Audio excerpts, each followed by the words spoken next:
할렐루야.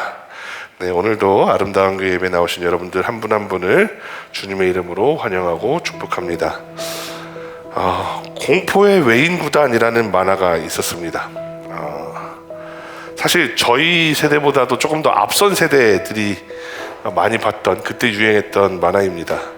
그럼에도 불구하고 저희 세대에도 이 만화는 한 번쯤은 들어봤던 그런 만화입니다. 왜냐하면 여러 예능 프로그램, 코미디 프로그램에서 저 만화를 패러디하는 경우도 많았습니다. 그렇기 때문인데요, 여러분도 아마 기억하실 겁니다. 이런 노래가 흘러나오죠.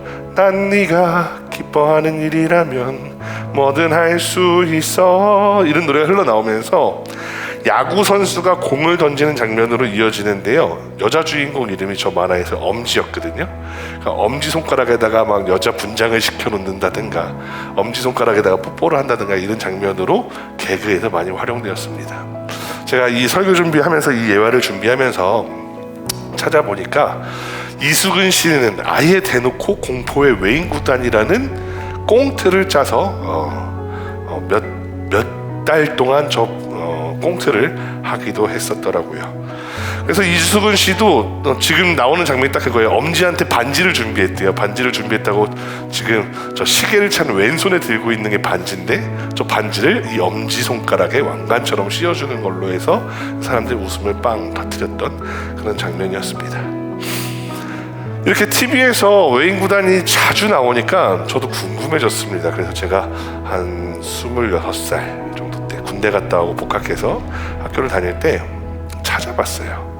저희 학교 도서관에는 저 만화책이 있더라고요. 학교 도서관에 가서 앞에 한 권, 두 권 정도를 읽어보기도 했습니다. 그런데 그 이야기 속에 나오는 그 팀이 있는데, 야구팀인데, 야구 선수로서 가능성이 하나도 없는 사람들이거나, 뭐 예를 들어서 어떤 그런 자존감이 무너져 있어서, 자신감이 없어서 서지 못하는 사람도 있었고요. 혹은 차별을 당해서 야구판에 이제 떠난 그런 선수들도 있었는데, 그런 사람들을 다 모아가지고 한 거예요. 심지어 저기 보면은 팔이 한쪽에 없는 선수도 있어요. 이제 그런 선수들을 모아서 감독이 지옥 훈련을 시키는 겁니다.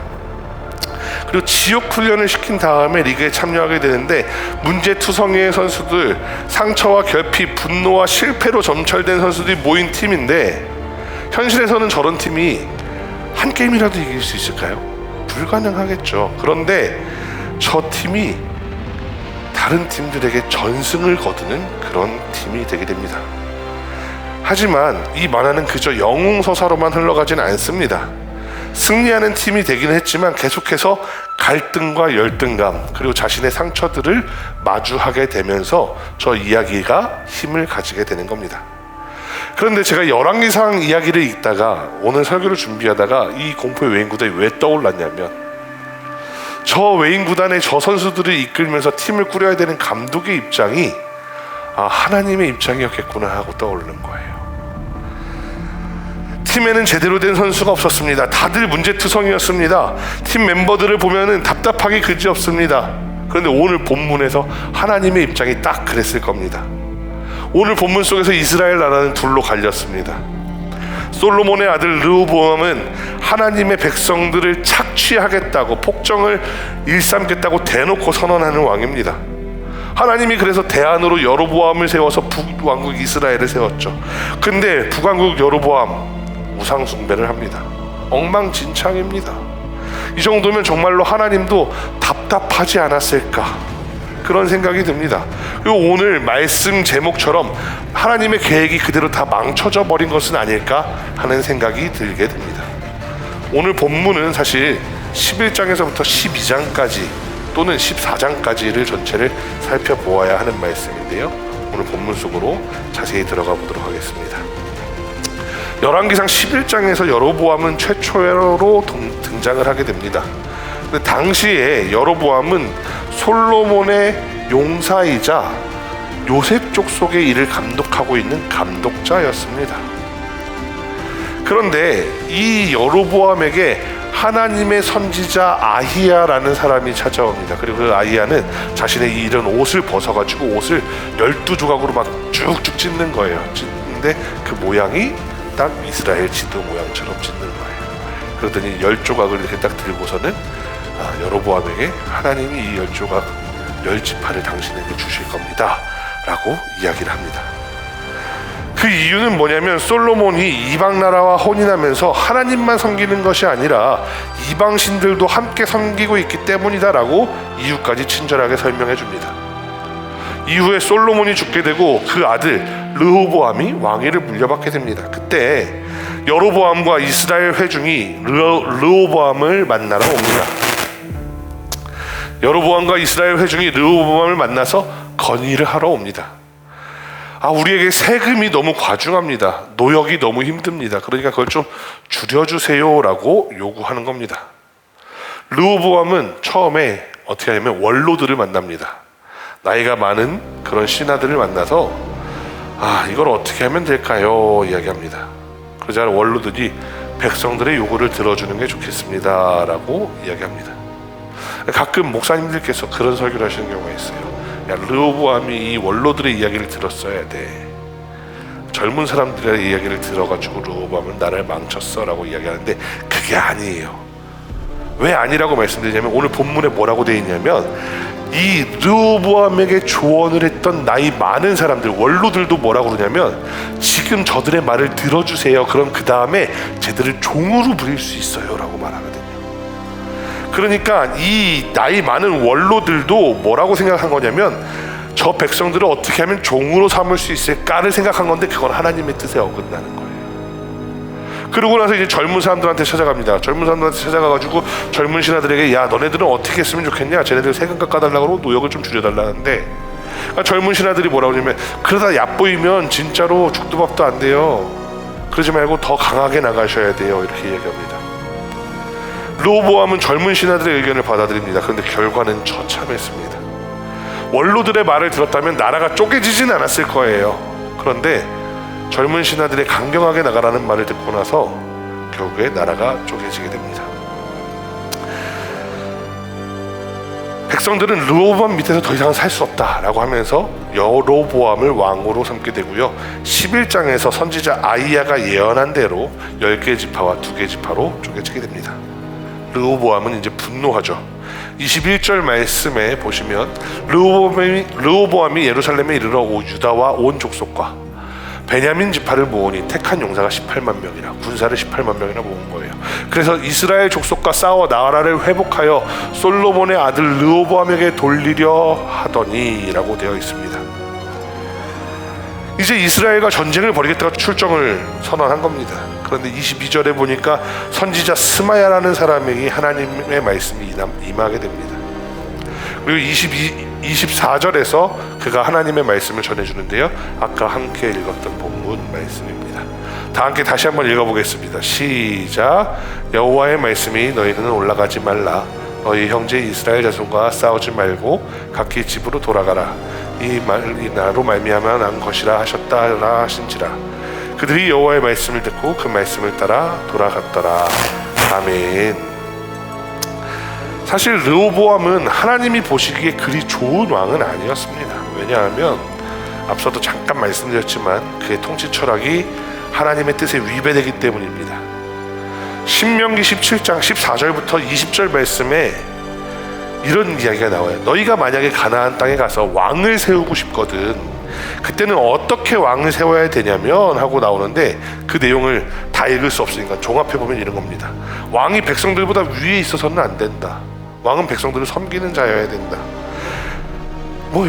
그러니까 너네들이 그냥 저 이집트의 왕이나 바벨론의 왕 그런 왕을 떠올리지 마라는 이야기죠. 사실 모세 오경의 신학, 이스라엘의 뿌리가 되는 그 율법도 그러한 정신을 담고 있습니다. 제가 앞서서 르호보암에게 조언했던 원로들도 옳은 것이 아니라고 했던 근거도 여기 있습니다. 왜? 종을 삼으려 했기 때문입니다. 최근 수십 년 동안 고고학 연구가 아주 좋은 결과들을 내고 있습니다. 그러면서 성경의 이야기들을 고대 근동의 신화들과 비교하게 됩니다. 어떤 사람들은 이렇게 이야기해요. 성경이 정말로 뛰어나고 위대한 문서인 줄 알았는데 어떤 바벨론 문서랑 비슷하네, 우가림 문서랑 비슷하네, 이집트 문서랑 비슷하네. 야, 그럼 성경이 베껴 쓴 거 아니야? 라고 이야기하기도 합니다. 그런 이야기를 들으면 그 비판이 맞는 것처럼 보이고 성경이 오리지널리티가 없는 것처럼 보이는 부분도 있습니다. 근데 실제로 비교해보면 전혀 다른 부분이 있습니다. 예를 들면 이런 거예요. 율법의 일부분은 동해보복법이라고 하는 것은 함무라비 법전과 똑같아 보입니다. 그런데 함무라비 법전의 그 체계와 목적은 공정한 이익, 공정한 손해로 사회를 유지하고 통합하여 통치하는 데 불편함이 없게 하는데 그 이유와 목적이 있습니다. 반면에 성경에 나오는 율법은 목적이 다릅니다. 율법은 오히려 유대인들이 종살이를 할 때를 기억하면서 야, 너네가 애굽 사람들처럼 서로 너 이만큼 손해봤으니까 너도 이만큼 손해봐 하고 때리고 복수하고 하는 것보다는 서로 용서하고 화합했으면 좋겠어 라는 정신을 담고 있습니다. 단순히 눈에는 눈, 이에는 이라는 구절이 똑같다고 해서 똑같이 사용되는 게 아니라 함무라비 법전에서는 손해봤으면 똑같이 갚아줘 라고 이야기를 하고 있는 반면에 율법에서는 야, 이런 규칙들이 있는데 이왕이면 너네가 용서하고 봐주고 서로 살아가고 포용하고 하나가 돼 라고 한다는 거죠. 그런 차원에서 율법의 정신, 모세오경의 신학이 담고 있는 정신이 뭐냐라고 한다면 강력한 왕권에 반대하고 이방 나라들과는 다른 평등한 나라를 세우는 데 그 목적이 있습니다. 이는 성경과 유대 문화가 가지고 있는 특색이라고 할 수 있습니다. 평등한 나라, 그 누구도 다른 누군가를 착취하지 않는 나라, 그것이 바로 하나님이 보시기에 아름다운 나라였고 성경의 가치입니다. 그래서 우리가 구약 성경을 읽다 보면 자주 나오는 표현이 이런 겁니다. 너희가 종 되었을 때 너희를 애굽에서 구원하신 하나님 여호와를 기억하라. 하나님이 너희들 그 종살이에서 구원해 내놨더니 이제 너희들끼리 종살이를 시키고 그러면 어떡해? 라는 그러한 이미지가 강한 겁니다. 그 기준에서 르호보암을 봅시다. 르호보암은 세금과 노역을 더 강하게 하겠다라고 말합니다.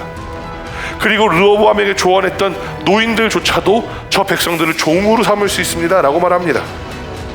그리고 반란을 일으켰다는 이유로 18만 대군을 이끌고 그들을 짓밟아서 내 종으로 다시 삼겠다라고 하고 있는 겁니다. 그는 하나님의 뜻에 반대하고 있습니다. 또 여로보암은 어떻습니까? 여로보암은 하나님의 예언대로 왕이 된 왕입니다.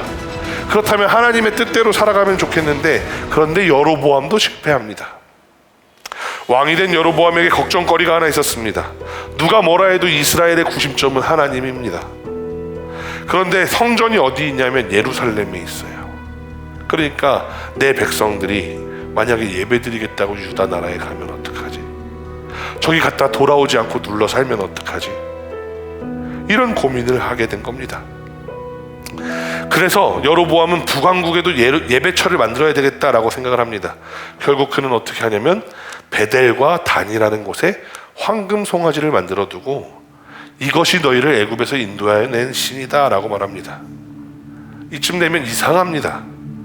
르호보암이 잘못했다면 그 대안으로 세우신 여로보암이라도 제대로 해야 되는데 르호보암도 실패하고 여로보암도 실패하고 있으니 하나님의 계획이 다 망쳐졌다라고 생각할 만도 합니다. 그런데 두 왕을 자세히 들여다보면 어느 한쪽도 쉽게 판단할 수는 없습니다. 르호보암은 분명 출애굽기와 신명기가 말하는 하나님의 통치 정신에는 관심이 없는 것이 맞습니다. 그는 백성들 위에 군림하려 했고 그 통치는 하나님의 뜻에 반했습니다. 그런데 아이러니하게도 오늘 아까 읽었던 말씀에서 하나님이 야 전쟁하지 마라고 하니까 그는 18만 대군을 거두어들이며 그 말씀에 순종합니다. 여로보암도 마찬가지죠. 르호보암의 강압적인 통치에 맞서 일어났고 그 결과 많은 백성들이 폭정과 노역에서 벗어나게 한 공이 있습니다. 우상 숭배를 하긴 했지만 그도 분명 공이 있는 겁니다. 이렇게 두 왕을 보면 르호보암은 다윗의 적통이고 여로보암은 반역자이지만 뭐 하나 누가 무조건 잘했고 누구는 무조건 잘못했다 라고 말하기에는 공과 화가 있다라는 겁니다. 그렇다고 이 이야기를 양비론에서 끝낼 수도 없습니다. 왜냐하면 이 두 왕을 세우신 분이 바로 하나님이기 때문입니다. 만약에 르호보암의 집이 정말로 잘못했다면 하나님이 그냥 그 집을 완전히 끝내버리셨겠죠. 그냥 그 나라를 끝내시고 다시 시작하셔도 됩니다. 실제로 모세 때 하나님이 그러신 적이 있죠. 야, 이 백성들이 죄를 너무 많이 짓는데 그냥 다 없애버리고 다 새로 시작할래 하셨던 적이 있죠. 그렇게 하실 수도 있는 거예요. 그런데 하나님 그렇게 하지 않으셨습니다. 여로보암도 마찬가지입니다. 우상숭배는 분명히 잘못된 일입니다. 그런데 하나님이 그 여로보암을 또 바로 치지도 않으셨어요. 오히려 여로보암의 왕국은 선지자를 통한 예언으로부터 시작되었고요, 그가 왕이 된 자체는 하나님의 예언의 성취인 지점도 있는 겁니다. 그렇다면 도대체 하나님의 계획은 무엇이었을까? 우리가 멈추어 생각할 필요가 있다라는 겁니다. 이러한 모습은 오늘날 신앙에도 자주 등장합니다. 신앙에도 여러 가지 갈래가 있습니다. 교단에 따라서 갈라지는 것이 대표적인데요, 사실 교단이 나누어진 이유는 무엇이냐라고 하면 성찬이나 세례 혹은 구원에 대한 믿음과 행위에 관한 입장에 따라서 종교개혁 시기에서부터 시작되어 현대까지 교단이 만들어졌습니다. 심지어 최근에는 교단과 별개로 과학과 신앙을 대하는 입장에 따라서 또는 정치적인 입장에 따라서도 신앙의 계열이 갈라지고 있기도 합니다. 그런데 그 어느 신앙의 스탠스에 누가 서 있다고 해서 그가 무조건 맞다, 무조건 틀리다라고 할 수 있느냐라는 거죠. 물론 저는 모두를 다 용납해야 된다, 우리가 다 공과 가가 있으니까 저들을 다 용납하자라고 말하는 거 아닙니다. 왜냐하면 그렇게 가면 죄도 용납하게 되거나 이단과 사이비의 경계도 애매해질 수 있기 때문입니다. 다만 우리가 어느 신앙은 무조건 옳고 어느 신앙은 무조건 틀렸어 라는 태도를 잠깐 내려놓고 하나님의 뜻이 어디에 있을까라는 것에 대해서도 생각해 볼 필요가 있다는 겁니다. 예를 들어 생각해 보겠습니다. 저희보다 더 앞선 세대, 부모님 세대의 신앙인들에게 주일 성수는 엄청나게 중요한 가치였습니다. 심지어 목사님들 설교하는 중에 또는 신방 가서 뭐라고까지 말씀을 하셨냐면, 여러분 지금 주일 성수 못하는 직장에 취직되셨어요? 그럼 가서 관리자한테 직접 얘기하세요. 나 주일 성수 해야 됩니다. 그리고 들어주지 않으면 그만두십시오. 그리고 뭐라고 그러냐면 그 다음에 여러분이 그렇게 신앙을 지키려고 발버둥치면 하나님께서 여러분 절대 굶게 하지 않으실 겁니다, 이렇게 말씀하시는 목사님들이 있었어요.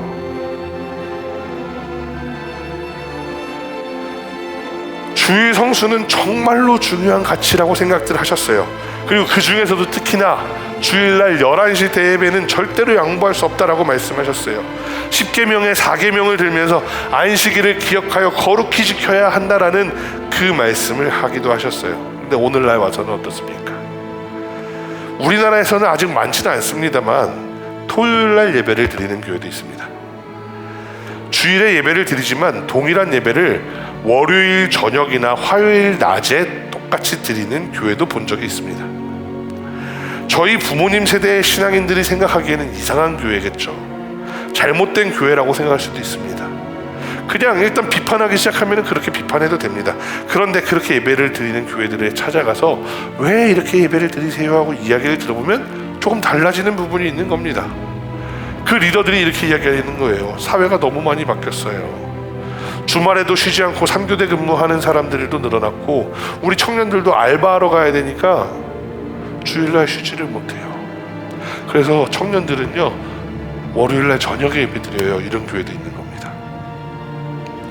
물론 주일을 고수하고 그것에 맞추는 것이 신앙이라고 단 한 발짝도 양보해서는 안 된다고 하나님의 것을 양보하지 말라고 가르치면서 주일을 지키는 방법도 맞습니다. 틀렸다고 말하는 거 아닙니다. 그런데 그 사람들의 이야기를 듣고 나니까 그래, 한 명이라도 더 하나님에 대해서 이야기를 듣게 하는 것도 아주 중요한 가치구나 라고 생각해 볼 수도 있다는 거죠. 그러니까 우리는 이 문제 앞에서 일단 멈추고 하나님의 뜻이 어디 있을까, 특히나 날 향한 하나님의 뜻이 어디 있을까를 고민해 볼 수 있어야 된다는 겁니다. 오늘 본문에서도 마찬가지입니다. 계속해서 말씀드리지만 르호보암의 폭정은 출애굽기 신명기에 근거한 이스라엘의 정신과 어긋나 있습니다. 사무엘상 8장에서 백성들이 하나님한테 왕을 달라고 합니다. 그러자 하나님이 경고하셨던 적이 있어요. 야, 왕을 세우고 나면 계급이 나눠지고, 계급이 나누어지게 되면 노역이 생겨나고 종살이를 하게 되는 거야. 출애굽 정신에서부터 어긋나는 거야. 우리가 출애굽에서 종살이 하기 싫어서 거기서부터 나왔는데 여기서 너네가 또 종살이 할 거니? 라고 하나님이 경고하셨습니다. 그리고 그것에서부터 해방되기 위하여 여로보암이 역할을 한 거예요. 그 뒤에 나오는 우상 숭배는 다 잘못된 것이지만 여로보암에게도 나름 하나님의 계획에 일조한 부분이 있다라는 겁니다. 물론 여로보암의 우상 숭배 완전히 틀렸죠. 10계명의 전반부 3가지의 계명을 다 어깁니다.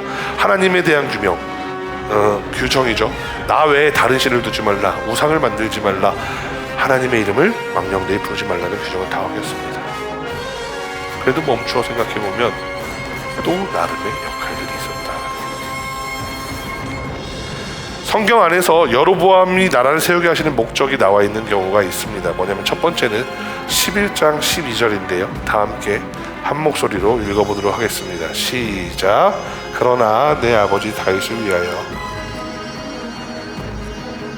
내 손에서 빼앗으리라. 아멘. 이 말씀에서는 이 나라를 가르는 이유가 있는데, 솔로몬이 이방신들을 들여온 것에 대한 벌의 의미에서 하나님이 이 나라를 가르겠다고 말씀하셔요. 비슷한 의미에서 39절 말씀도 있는데요. 내가 이로 말미암아 다윗의 자손을 괴롭게 할 것이다 라는 목적에서 이 나라를 나누게 하시는 목적도 있는 거예요. 그러니까 여로보암에게 있어서의 목적은 뭐냐면, 여로보암은 한편으로 다윗 왕의 가문의 징계의 역할이기도 하고, 또 한편으로 내가 스스로 안전장치를 하는 거예요. 쟤네 보니까 내가 이렇게 하면 안 되겠어 라는 그러한 나를 괴롭히는 안전장치가 돼주기도 한다라는 겁니다. 그런데 또 한편으로 이 성경을 기록한 사람들의 입장에서는, 야, 하나님 제대로 섬기지 않으면 이렇게 아무리 다윗 가문이라도, 하나님이 사랑했던 다윗의 가문이라도 어려움을 당할 수도 있어 라는 걸 보여주기도 하는 거죠. 또 성경에 직접적으로 기록되어 있지는 않지만 한 가지 이유를 더 상상해 볼 수도 있습니다. 하나의 나라에서 만약에 왕이 잘못된 선택을 하면 그 백성들은 다 어려움을 당하게 되죠. 근데 나라가 둘로 갈라져 있으면 어떻게 되냐면 조금 더 나은 선택을 할 수도 있는 거예요. 서로 경쟁하기도 하고 서로를 반면교사 삼기도 하지만, 또 하나 백성들 입장에서, 야, 나는 하나님을 제대로 섬기고 싶어. 야, 근데 지금 북왕국은 우상을 섬기네? 난 남왕국으로 이사 가야 되겠어. 남왕국에서 우리는 이렇게 잘 하고 있는 줄 알았는데 좀 이상하네. 난 북왕국으로 이사 가야 되겠어. 이런 상상을 해볼 수도 있다는 거죠. 특히나 서로 경쟁하고 반면교사 삼는 장면은 오늘 장면에서도 나옵니다. 함께 읽었던 12장에서 르호보암은 분노해서 18만 대군을 동원했는데요. 하나님이 선지자를 보내서 야, 그러지 마라고 하니까 거기서 정신이 퍼뜩 들었나 봐요. 야, 여로보암도 선지자의 말을 듣고 왕이 되는데, 이런 생각을 했나 봐요. 그래서 르호보암이 군대를 일으켜놓고, 분노에 가득 차서 군대를 일으켜놓고서 하나님이 하지 마. 그러니까 네, 알겠습니다 하고 집으로 돌아간다라는 거죠. 우리 삶의 이 말씀의 원리를 좀 적용해 보면 좋겠습니다. 우리가 보기에 위대한 신앙인들은 많습니다. 예를 들어서 모세나 바울, 루터나 칼뱅, 웨슬리 같은 분들 위대한 신앙인들이라고 할 수 있습니다. 그러나 그들도 하나님이 보시기에 완전할까를 생각해 보면 어떨까요? 수학에 그런 개념이 있죠. 한없이 어떤 숫자에 가까워지는 개념이 있죠. 제가 보기엔 그런 걸 것 같아요. 그들이 우리가 보기에는 완전해 보여요. 완벽해 보여요. 정말로 존경스러운 신앙의 스승이죠. 그런데 그런 신앙의 스승들조차도 하나님이 보시기에 어떻게 보이는 거냐면 100점짜리가 아니라 100점에 한없이 가까운 99점인 거예요. 아마도 사도 바울이 그런 의미 때문에 이렇게 얘기한 걸 겁니다. 예수님을 믿는 믿음으로 말미암아 구원받는 것이지 내가 행위로서 완전해져서 구원받는 것이 아니다라는 거죠. 그러면 우리는 어떻습니까? 예를 들어서 사도 바울이나 모세 이런 사람들 100점이라고 가정해보죠. 우리의 신앙은 그분들하고 비교해보면 몇 점 정도가 될까요? 90점, 80점, 혹은 뭐 70점이나 50점으로 들어갈 수도 있겠죠. 그런데 재밌는 건 오늘 성경을 보니까 하나님은 100점짜리 사람들만 있을 때 역사하셨던 게 아니라는 거죠. 르호보암이나 여로보암은 제가 보기에는 개인적으로 낙제 이하의 점수를 받아야 되는 사람들이에요. 하나님의 정신을 이해하지 못했고 우상 숭배를 했던 사람들이기 때문입니다. 그런데 완전하지 않아도, 일관적이지 않아도, 그럼에도 불구하고 중간중간에 하나님의 뜻을 들어보려고 하는 그 사람들을 하나님은 쓰셔서 역사를 이끌고 가고 계신다라는 겁니다. 물론 제가 여러분들 아무렇게나 막 살으셔도 돼요, 하나님이 여러분들을 인도해 주실 겁니다 라고 말하는 게 아닙니다. 오히려 우리가 지금 50점을 맞고 있더라도 30점을 맞고 있더라도 중간에 멈추어서 하나님의 뜻이 무엇인가요? 라고 하나님의 뜻을 물어볼 수 있을 정도는 살아야 된다라는 이야기예요. 마찬가지입니다. 하나님이 우리에게 바라시는 것은 완벽한 믿음이 아닙니다. 빈틈없는 100점짜리 믿음을 요구하는 것이 아닙니다. 그런 것은 애초에 불가능합니다. 왜냐하면 그 100점은 오로지 하나님만 도달할 수 있는 경지이기 때문에 그렇습니다. 오히려 하나님은 우리가 날로 발전하기를 원하십니다. 100점에 한없이 가까워지는 신앙, 지금은 30점이지만 내일은 31점, 한 달이 지나면 40점, 6개월이 지나면 50점, 10년이 지났을 땐 80점, 20년이 지났을 땐 90점, 이렇게 발전하는 신앙, 점점 하나님의 뜻을 알아가는 그런 신앙인들이 되기를 원하신다라는 겁니다. 그렇기 때문에 하나님은 르호보암의 나라를 빼앗는 것처럼 우리 삶에 개입하셔서 징계하기도 합니다. 때로 다른 이들과 경쟁하게도 하십니다. 그런 일들이 벌어질 때 우리는 잠시 멈추어 하나님의 뜻이 어디에 있는가 물어볼 수 있어야 한다는 겁니다.